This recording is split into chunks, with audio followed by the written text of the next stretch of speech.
It's unheard of for crocodiles and hippos to mingle so closely. But extreme drought is forcing everything here to behave abnormally. Katavi gets more hellish every day. For a mother and baby, the situation is particularly dire.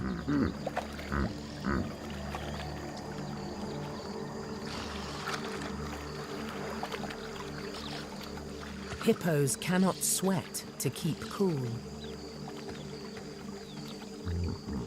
Without refuge in water, the baby runs the risk of overheating. She desperately tries to stay in the shade of her mother. But she's growing weaker.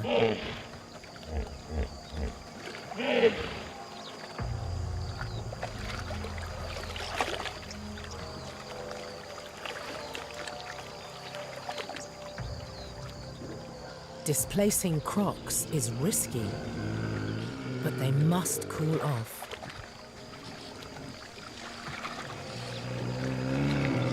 And at last, a few inches to lie in.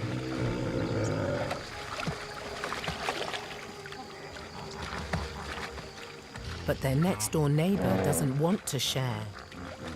And it's the final straw for this overwrought mother. But losing her temper causes a ripple effect, and the whole pod erupts into chaos, which could put her baby in more danger.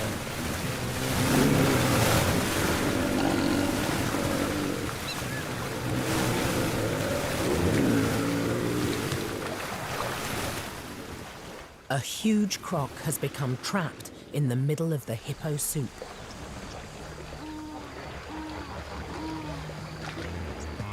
His only escape is to crowd surf. It's a stunt that could cost him his life.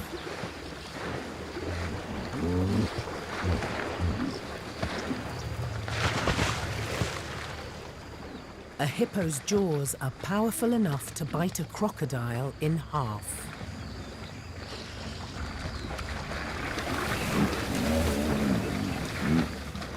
But he must take his chances and run the gauntlet.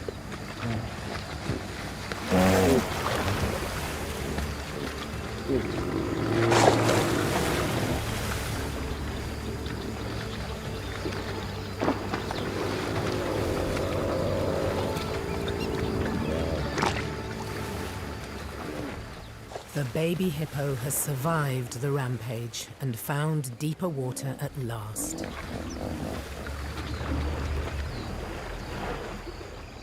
And the croc makes it safely to the bank. In the early 2000s, an invasive snail species took over these wetlands. The new snails were 5 times bigger than their usual prey. Most snail kites couldn't eat them. Many birds vanished, along with any hope for their survival in Florida.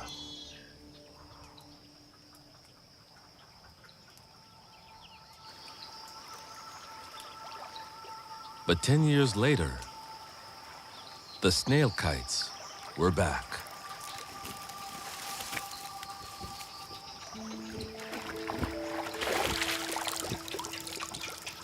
Their population tripling to over 2,000 birds.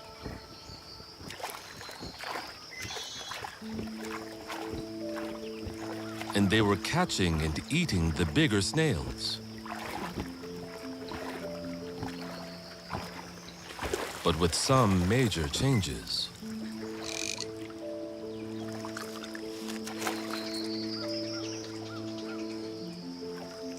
Their beaks and bodies had grown up to 12% bigger in little more than a decade.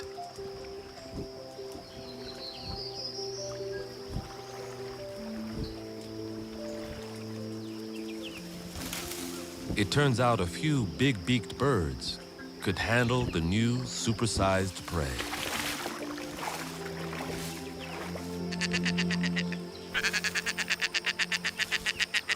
and birds with bigger beaks pass those genes on to their young.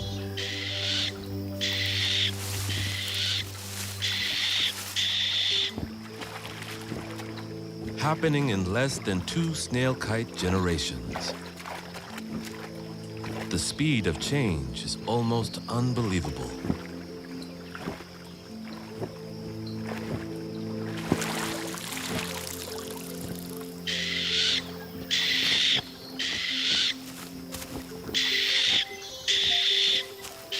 Florida's snail kites are evolving right in front of us.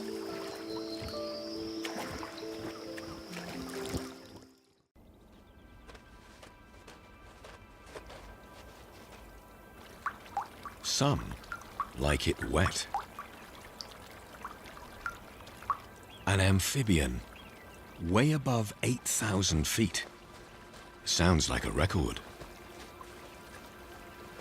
Brown frogs have spent the winter in underground bodies of water. On the very day the ice on high alpine lakes begins to break, brown frogs appear as if summoned by a magic reveille. Marmots are impatient to feed, but not the frogs. In their hundreds, they race towards the water.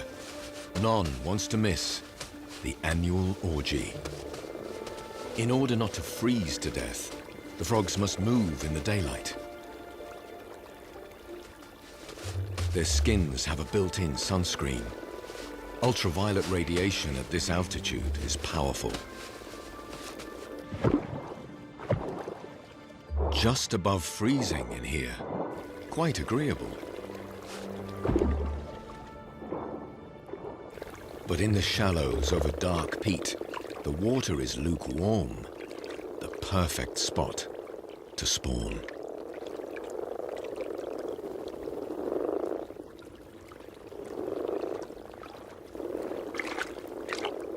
The males ride piggyback on the larger females, eager to fertilize the spawn as it's released into the water.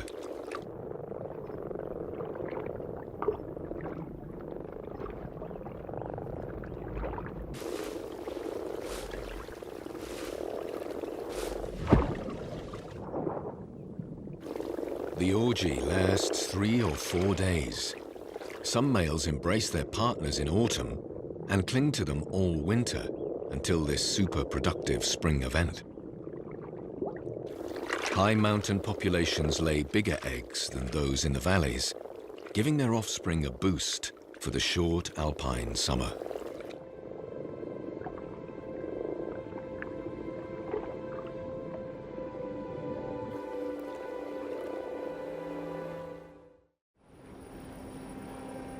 For the reindeer and Sami herders, excitement is in the air. The snow will soon be gone, and they have their own spring ritual to perform.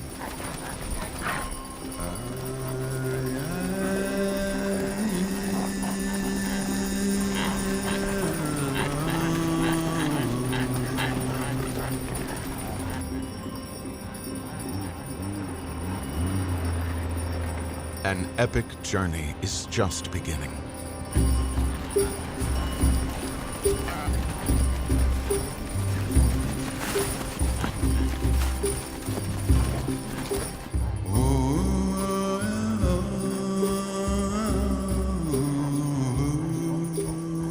The reindeer need to reach their feeding grounds by the coast before the snow gets too soft to run on.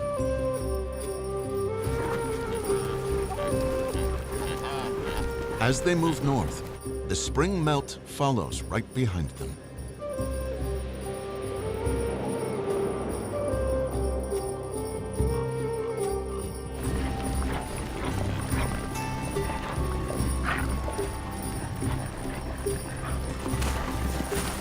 Santa's home is changing.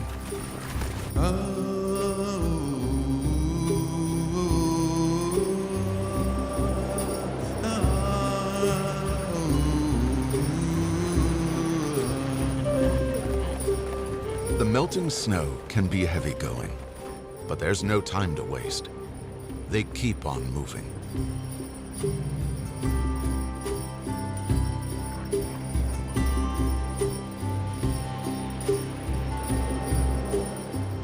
winter will soon be a distant memory.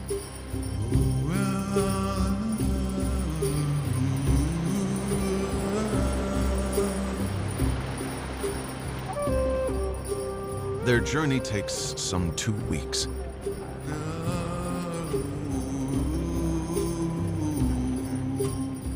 And as it nears its end, the melt finally catches up with them.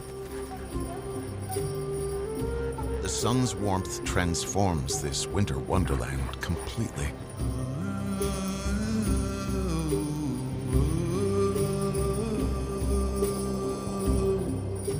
The landscape becomes unrecognizable as spring takes hold at last.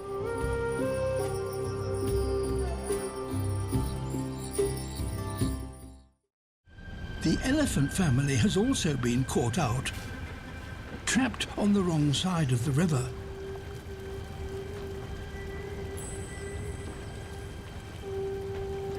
To follow the rain to fresh grazing, the matriarch must find a way to cross while keeping the youngest safe.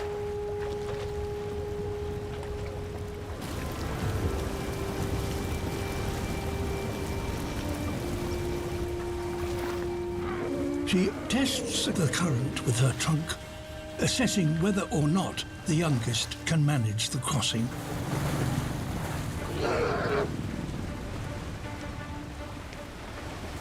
The flow seems gentle enough on this side,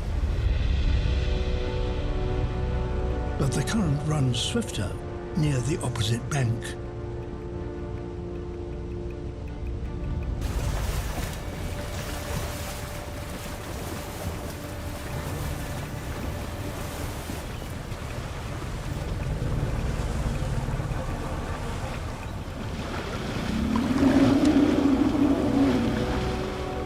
As the current gets faster, the adults use their bodies to shield the calves.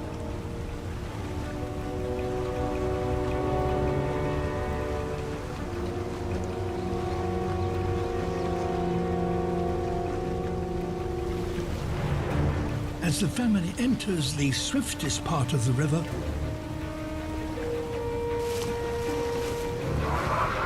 a calf loses its footing.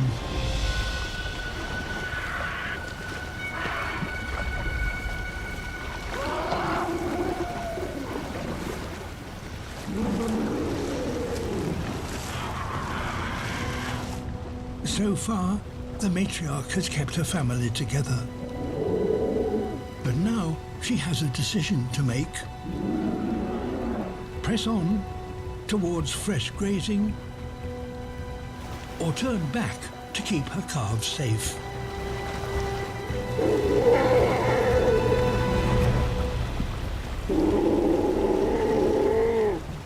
She has decided.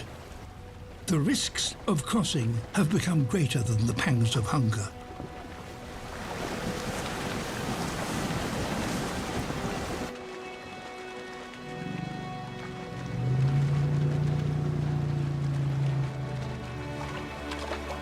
The matriarch has protected her youngest from this flood. Years are more variable now, and polar bears are showing unexpected flexibility. They search for smaller prey and scavenge or fight over scraps. The Arctic refuge is a safe home, but there is no refuge from the outside world. It's too hot for them. The July record here is now 85 degrees Fahrenheit. It's often hardest for a mother.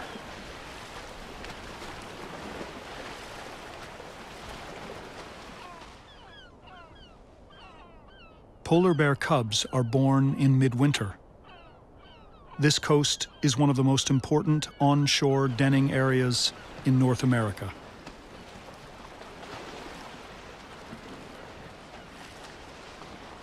These cubs are almost 2 years old, but still need their mother's milk.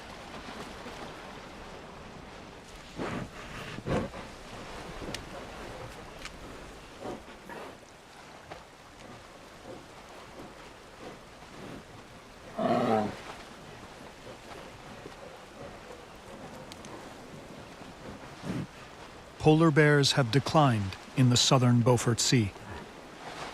There are about half of how many were here 35 years ago.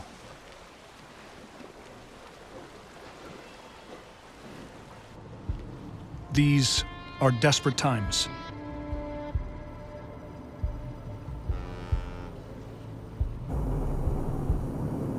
North Alaska has the largest oil field in America.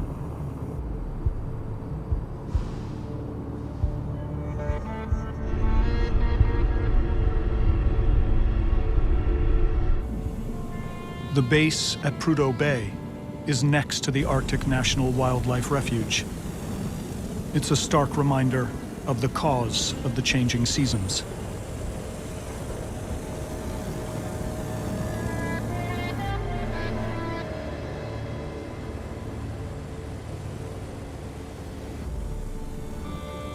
Pipelines extend south and cross several caribou migration routes.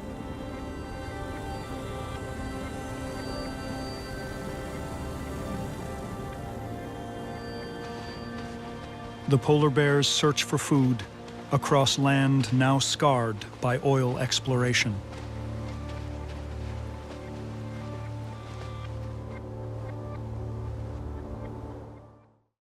The Mediterranean and the coastal waters of North Africa and Western Europe were once home to hundreds of thousands of Mediterranean monk seals. These days, just 300 or so remain. Over centuries, they have been hunted to the brink of extinction. A small colony enjoys the protection of the Desertas Grande Conservation Area. Meal times are followed by a quick power nap.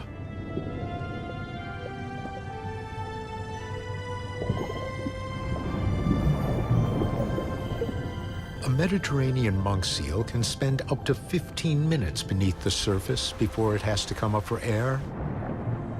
After a few deep breaths, the seal dives down again to continue its afternoon siesta.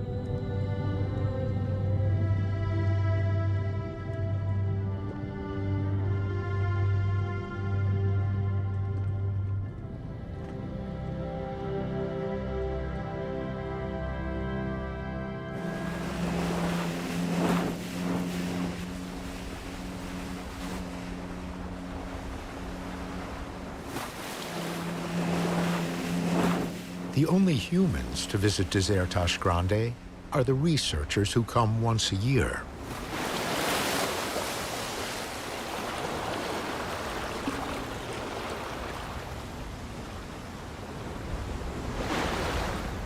The team works quickly as the tide rises. Cameras that can broadcast for 10 months are installed before the start of the mating season.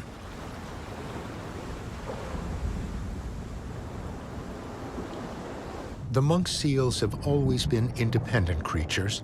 Their justified fear of humans has made them even more shy and careful, and they are now rarely seen along beaches or coastlines, preferring the safety of caves. The cameras are there to observe the seals' mating behavior and to capture a possible population increase without in any way disturbing their subjects.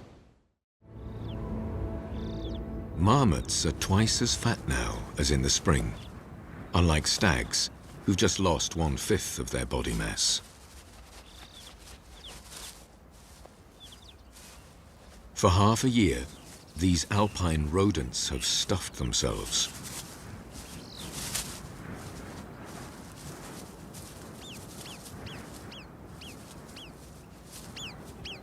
Now it's time to make the den cozy for a long winter underground. To hold out 6 months underground, you want a comfy home. In this den, the male prepares the bedding. His mate supplies the hay. Out there, it's risky. But as long as the choughs are watching, one can relax.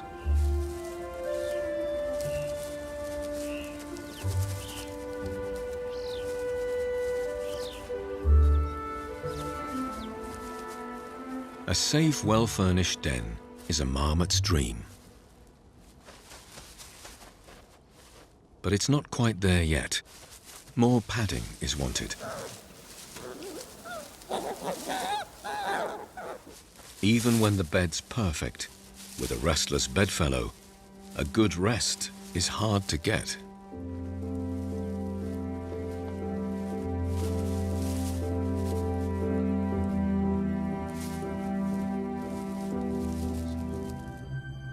Marmots cozy up as families to keep warm.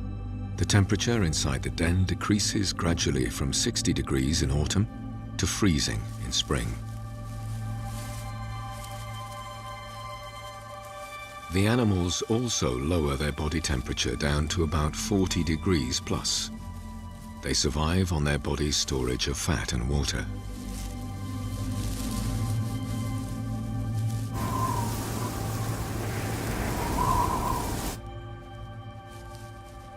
With thick layers of snow and soil on top, the entrance to their extensive den securely blocked, the marmot is nature's paragon of bunker mentality. There's not the slightest draft down here, no matter how hard the storm may blow outside.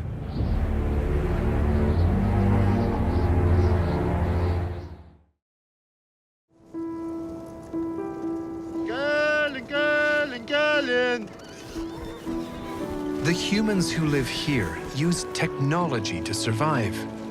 Warm clothing, shelter.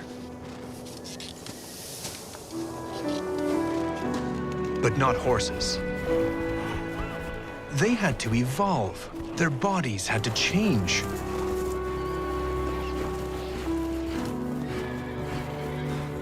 In this intense cold, Yakutian horses have gotten smaller. Their legs shorter. The shape nature chose here isn't elegant, but it works. During the long winter, they reduce their metabolism, yet they stay on their feet.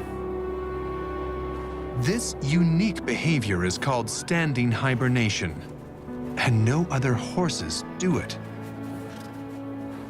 It's a textbook example of natural selection. Without it, Yakuts may never have survived in this environment. It's amazing. An Arctic horse that made an Arctic people. But really, shaping a special breed for a special place isn't uncommon at all. Every horse culture creates its own horses.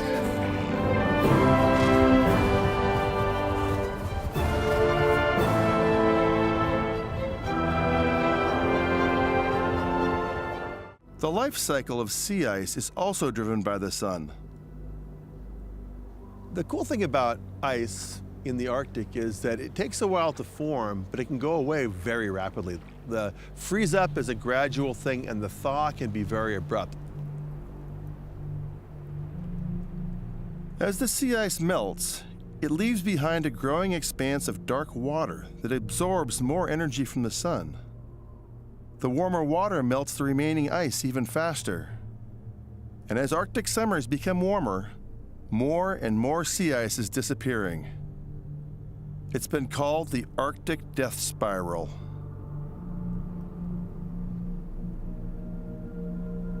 It's kind of personal for me because when I came up here in 1982, there was a lot of sea ice, and now 42 years later, we've lost a third of the summer sea ice. So just in my own personal memory of the Arctic, we've lost about 1 million square miles of summer ice. And you have to imagine that that's going to have some impact on the walrus.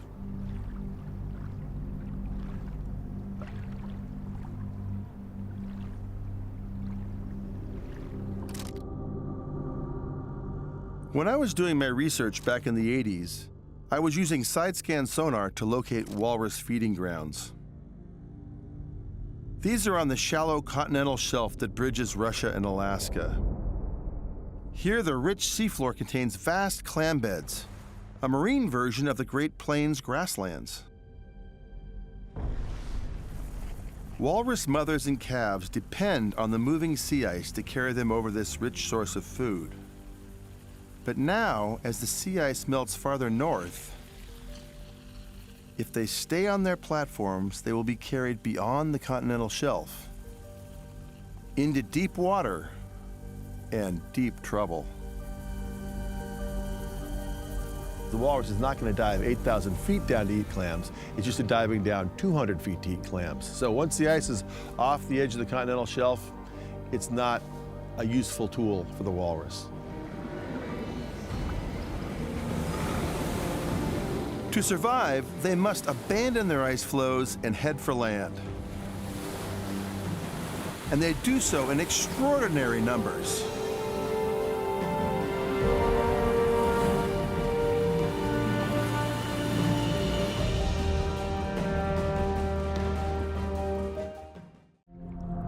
Sardines by the billions live here year-round, swimming and feeding together in loose shoals of hundreds of thousands of individuals.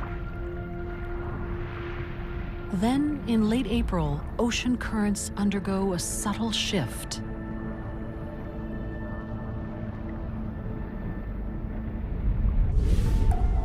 As the southern winter approaches, upwellings and eddies force a tendril of cold water toward the east. The warm Agulhas current moves further offshore, allowing the cold stream to gain momentum. The cold water sardines instinctively cluster in the chillier current.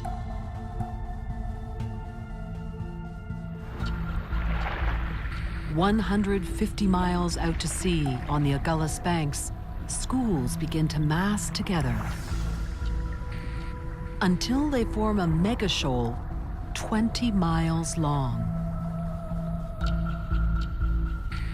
Then the single superorganism pours into the cold water highway toward the coast and shallower water. It's the biggest biomass migration on the planet, exceeding the great herds of the Serengeti. Yet exactly why they do it remains a mystery. The journey serves no apparent benefit to the fish. It will inevitably dead end in a warm sea unsuitable for sardines. How far they travel depends entirely on the vagaries of this year's cold current. But one thing is certain, an entire food web is counting on the sardines to make the run.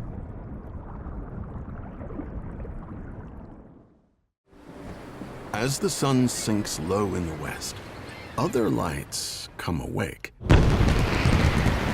And the nightly pyrotechnics of San Diego's theme parks add an extra splash of color.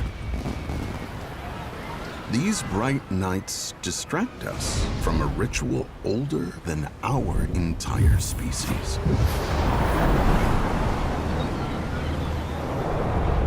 Just offshore, single-celled algae called dinoflagellates are starting to reproduce. If disturbed, a chemical reaction inside each cell creates a tiny spark of light. When the conditions are just right, the algae multiply to uncountable numbers, and the coast becomes electric.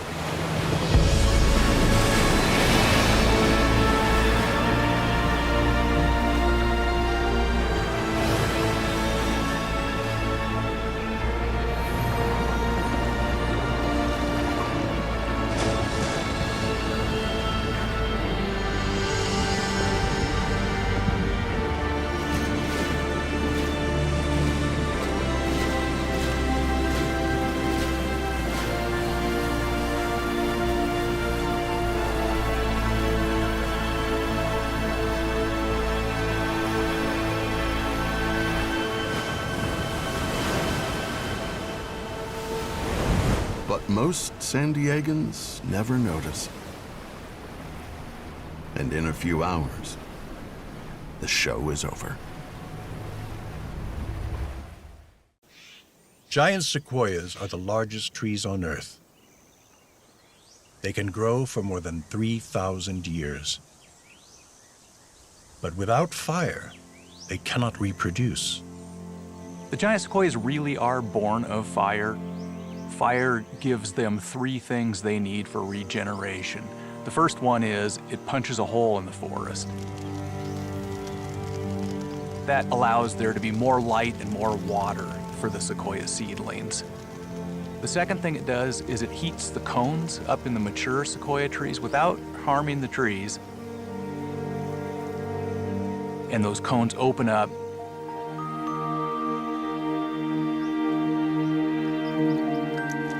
And there's a rain of seeds on the ground.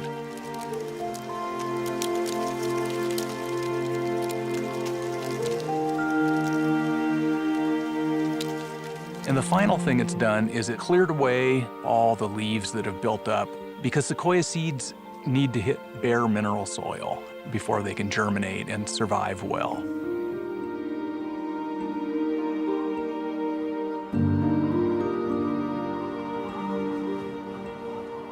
Then the winter storms come in and bury them in a blanket of snow.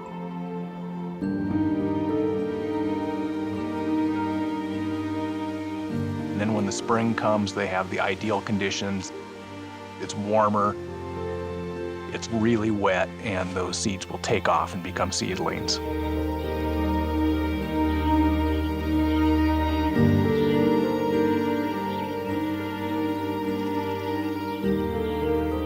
From their birth among the ashes, these seedlings have become the groves we see today, with trees nearly 300 feet tall. Over 3,000 years, think of what a giant sequoia has seen. You know, how many times did Native Americans sit at the base, have lunch, look up, and marvel at the crown of the sequoia? And now we're doing it again today. It's humans just living their lives under these trees for millennia.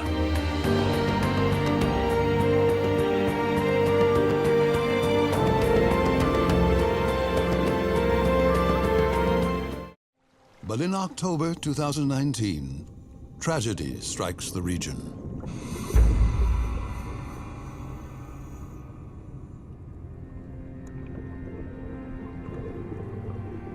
The crown takes a direct hit.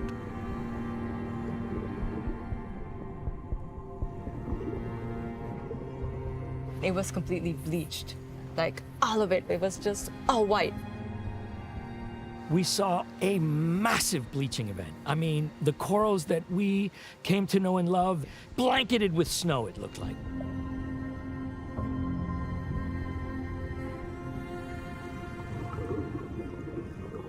Then, 4 months later, the team notices something extraordinary.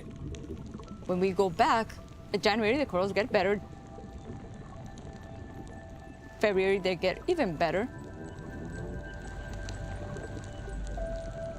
May, the corals are looking fine, they're looking beautiful. We have this beautiful Cayman Crown reef that it has recovered. The corals in this region are resilient.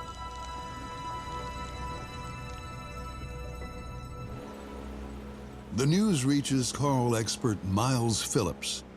He joins the team to investigate the crown's remarkable recovery. Will Heyman shares his theory.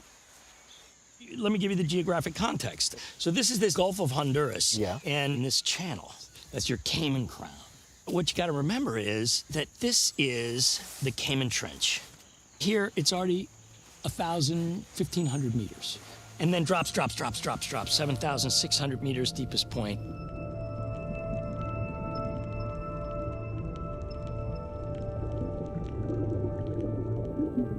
At its deepest, the trench is over 4 miles down.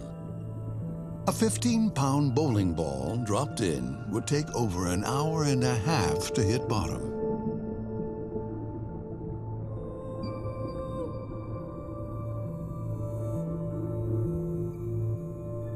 Cold currents rising from those depths sweep nutrients up to the crown.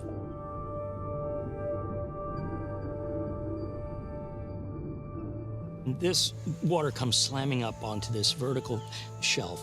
So where we were, those jewel reefs, right? Right at the top of it. Ah, okay. So that's the source of your upwelling. Exactly.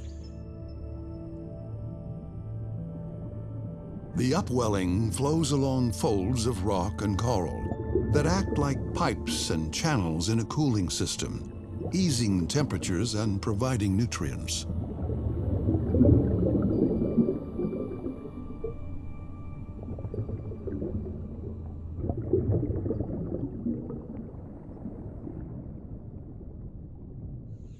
The other factor that we haven't talked about, we get 4 meters, like 12 feet of rain that falls all within a, in this region. Through agricultural lands, through... Into this one bay, through the same little channel. Exactly. So this is forming like a roof, like a shade. That's it. Over this coral reef. That's it. Just as the Caribbean water temperature peaks, muddy water washes over the reef. Emerging research suggests that this runoff could shield corals from damaging sunlight.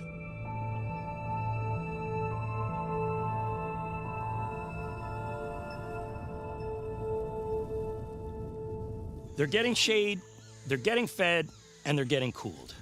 So where all the rest of the Caribbean took that bleaching and wrestled coming back, this area is resilient because of those factors.